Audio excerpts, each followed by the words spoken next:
നിന്നെ ഒഴിവാക്കി നിന്റെ പെങ്ങളെ എങ്ങനെ കെട്ടിക്കാൻ പറ്റുമെന്ന് ആലോചിച്ച് നിന്റെ അച്ഛനും അളിയന്മാരും കൂടി തലമുണ്ടാക്കുമ്പോഴാ ദൈവം ഇങ്ങനൊരു അവസരം എന്നെ മുന്നിൽ എത്തിച്ചെന്നത്. ആദ്യം നിന്നെ സപ്പോർട്ട് ചെയ്യുന്ന CI വിജയനെയും ഗ്രൂപ്പിനെയും ഒരു അന്വേഷണത്തിന്റെ ചുമതല കൊടുത്ത് ഞാൻ സേലത്തേക്ക് അയച്ചു. ഇനി ഇവിടെ വെച്ച് നിൽക്കിട്ട് തന്നാലും കൊന്നാലും ചോദിക്കാൻ ആരുമില്ല. പക്ഷെ എന്ത് ചെയ്യാൻ പറ്റും? നീ എന്റെ അളിയനാകാൻ പോലെ. ഒരേ ഒരു അളിയൻ. ഒരു പ്രതിയെ പിടിച്ചാൽ 24 മണിക്കൂറിനകം കോടതിയിൽ ഹാജരാക്കണമെന്ന നിയമം. പക്ഷെ നിന്റെ കാര്യത്തിൽ ഞാൻ പറയുന്ന റൂൾസ്. എന്തായാലും എന്റെ കല്യാണം കഴിയുന്നവരെ അളിയൻ ഈ മുക്കയും ക്യാമ്പിൽ തന്നെ കിടന്നു എന്റെ ഈ കല്യാണക്കുറിയും വായിച്ചോണ്ട്. എന്നാ പിന്നെ കല്യാണത്തിന് ശേഷം തറവാട്ടി നമുക്ക് കാണാം. വരട്ടടാ അളിയ.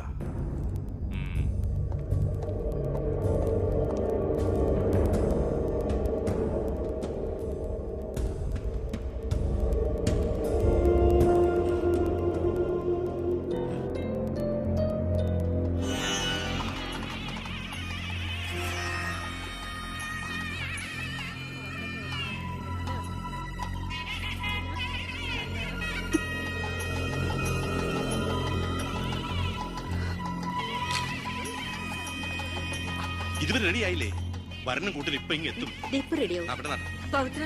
ഉണ്ണിയെ കുറിച്ച് വലിയ വിവരവും കിട്ടിയോ? ഫോണിൽ കിട്ടിയപ്പോ ഞാൻ വിവരം പറഞ്ഞതാ. അവനിതോ തിരക്കിലാണ്, വരാൻ പറ്റില്ല എന്ന് പറഞ്ഞു. അത് ശരി. സ്വന്തം പെങ്ങളുടെ കല്യാണത്തിനൊന്നും അവന്റെ ഒരു തിരക്ക്. അവനിങ്ങ് വരട്ടെ. പബ്ലിക് വല്ല അടിച്ചു കയറുന്ന റോഡിൽ അതൊക്കെ ഞാൻ നോക്കിക്കോളാം. വേറെ കുഴപ്പമൊന്നുമില്ലല്ലേ മകളെ? എല്ലാം റെഡിയാ? കുഴപ്പമൊന്നുമില്ലല്ലേ? അച്ഛൻ ടെൻഷൻ അടിക്കാതെ. 2-3 VIP സീറ്റുകൾ ഒഴിച്ചിടണം. കേന്ദ്രമന്ത്രി വിശാൽ ശർമ്മ എയർപോർട്ടിൽ എത്തിക്കാനായിട്ടും. ഓക്കെ.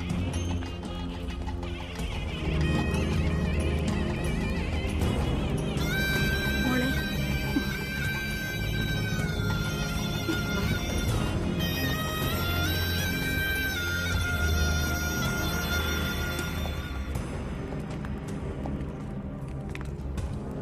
7 ദിവസം മുഖ്യം ക്യാമ്പിൽ കടത്തിയിട്ട് ജഡ്ജ്മെന്റ് പറഞ്ഞു കേട്ടില്ലേ? ഇന്നലെ ഉച്ചയ്ക്ക് കസ്റ്റഡിയിലെടുത്താണെന്ന്. എന്തായാലും FIR ശിക്ഷ ഇളവ് കിട്ടാനുള്ള ചാർജേ ഉള്ളൂ. നിന്നെ ഒഴിവാക്കി നിന്റെ പെങ്ങളുടെ കല്യാണം നടത്താനുള്ള തന്ത്രമായിരുന്നു അതിന് പിന്നിൽ. അത് വെറും കല്യാണമായിരുന്നില്ല. കേന്ദ്രം ഭരിക്കുന്നവരടക്കം കേരളത്തിലെ സകല മന്ത്രിമാരുണ്ടായിരുന്നു. ആരുണ്ടായാലും എന്താ, ഒരേ ഒരു മകനെ ജയിലിൽ അടച്ചിട്ടല്ലേ?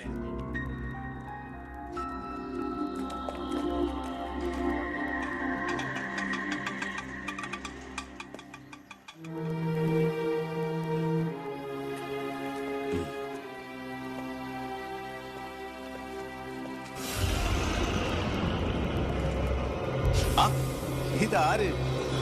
അളിയോ?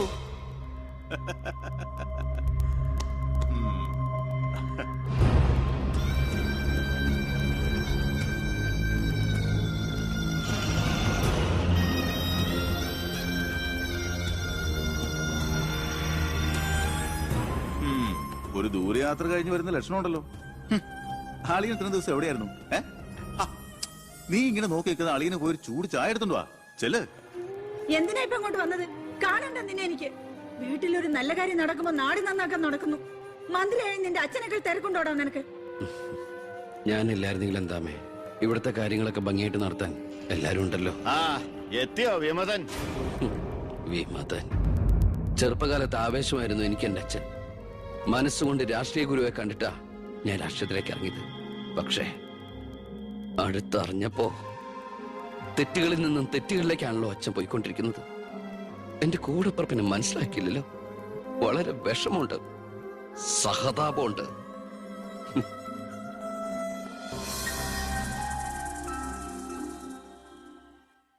കൂട്ടക്കൊല നടന്നതിന്റെ പിറ്റേന്ന് മൈതാനത്തിലെത്തിയ ഭഗത് സിംഗിന് അവിടുത്തെ കാഴ്ചകൾ കണ്ട് സഹിക്കാൻ പറ്റില്ല. ചോര പുരണ്ട ഒരു പിടി മണ്ണ് കയ്യിലെടുത്ത് ആ ബാലൻ പ്രതിജ്ഞ ചെയ്തു, ഞാൻ എന്നെ തന്നെ രാജ്യത്തിനായി സമർപ്പിക്കുന്നു. എന്താ അവിടെ നോക്കട്ടെ? എവിടുന്നത് ചോദിച്ചാടില്ലേ? അന്ന് കണക്ക് സാറിനെ വെട്ടിക്കൊല്ലാൻ വന്നില്ലേ, അയാളുടെ കയ്യിൽ നിന്ന് തെറിച്ചു പോയതാ. സർ, ഇതാണ് ആ ഫോൺ. പ്രസാദ് കൊല്ലപ്പെട്ട സമയത്ത് പ്രതിയിൽ നിന്ന് നഷ്ടപ്പെട്ടതാണത്. സർ, പ്രസാദ് കൊല ചെയ്യപ്പെടുന്നതിന് മുമ്പ് ഈ ഫോണിൽ നിന്നുള്ള ലാസ്റ്റ് ഔട്ട് ഗോയിങ് കോള് മന്ത്രി ബാലഗംഗാധരന്റെ ഫോണിലേക്കായിരുന്നു. റിമാൻഡിൽ കഴിയുന്ന പ്രതിയെ വീണ്ടും ചോദ്യം ചെയ്തപ്പോ മന്ത്രിയുടെ പങ്കിനെ കുറിച്ച് വ്യക്തമായ സൂചന ലഭിച്ചിട്ടുണ്ട് സർ. അത് മാത്രമല്ല സർ, മണിമലയാർ ഡാം അഴിമതി കേസിൽ രണ്ടു വട്ടം നോട്ടീസ് അയച്ചിട്ടും മേനോ ഹാജരായിട്ടില്ല. തനിക്കിതൊന്നും ബാധമല്ല എന്ന മട്ട മേനോനുള്ളത്. ഇപ്പൊ വാറന്റ് ഇഷ്യൂ ഇതുണ്ട്. എങ്ങനെയാണോ തന്റെ അച്ഛനെ ഇതിൽ നിന്നൊന്ന് രക്ഷപ്പെടുത്തിയെടുക്കുക? അച്ഛൻ ശിക്ഷിക്കപ്പെടണമെന്ന് ലോകത്ത് ഒരു മകനും ആഗ്രഹിക്കില്ല, ഞാനും. പക്ഷെ ആര് കുറ്റം ചെയ്താലും ശിക്ഷിക്കപ്പെടണം സാർ, പ്രത്യേകിച്ച് ജനങ്ങൾക്ക് മാതൃകയാകേണ്ടവർ. ശിക്ഷയിൽ നിന്ന് രക്ഷപ്പെടുമ്പോഴാ വീണ്ടും വീണ്ടും തെറ്റുകൾ ചെയ്യാനുള്ള ആത്മധൈര്യം കൂടുന്നത്. ഇത് അച്ഛനെ രക്ഷപ്പെടുത്തലായി നമുക്ക് കണക്കാക്കാം. തെറ്റുകൾ തിരുത്താനും പശ്ചാത്തപിക്കാനുള്ള ഒരു അവസരം. ഒരുപക്ഷെ ഇതിലൂടെ ഒരു മനമാറ്റ അച്ഛനുണ്ടായാൽ. അല്ലേ സാർ? കൂടുതലൊന്നും ഇക്കാര്യത്തിൽ എനിക്ക് പറയാനില്ല.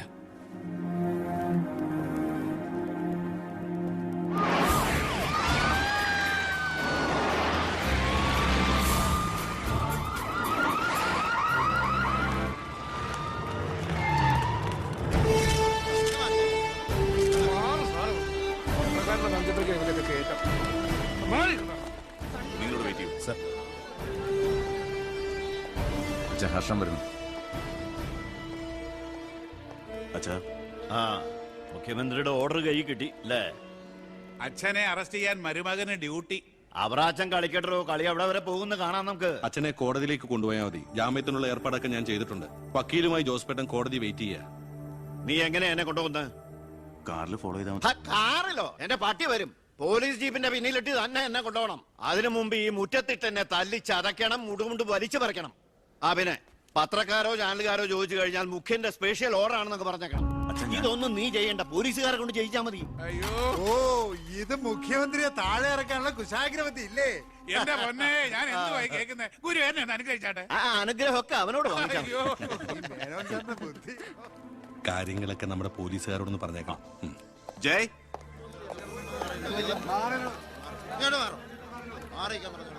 പത്രക്കാരും ചാനലുകാരും ഒക്കെ റെഡിയാ. എന്നാ പിന്നെ തുടങ്ങിക്കും.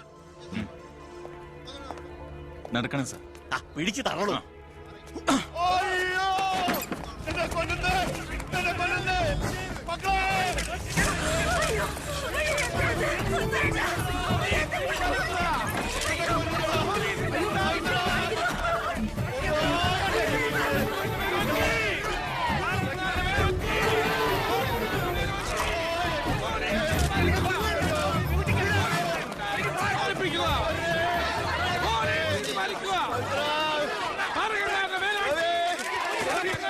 എന്ത് പോക്കറ്റമാണ് കാണിക്കുന്നത്? ഒരു മിനിസ്റ്ററല്ലേ അദ്ദേഹം? വീട്ടിൽ കയറി അനാവശ്യം കാണിക്കാതെ ബഹളം ഉണ്ടാക്കരുത്. ഇത് ചീഫ് മിനിസ്റ്ററുടെ ഓർഡർ. ചീഫ് മിനിസ്റ്ററുടെ ഓർഡർ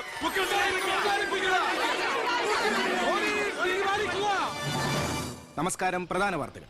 മന്ത്രി ബാലഗംഗാധര മേനോന്റെ അറസ്റ്റിൽ പ്രതിഷേധിച്ച് കേരളത്തിൽ പലയിടങ്ങളിലും അക്രമങ്ങൾ.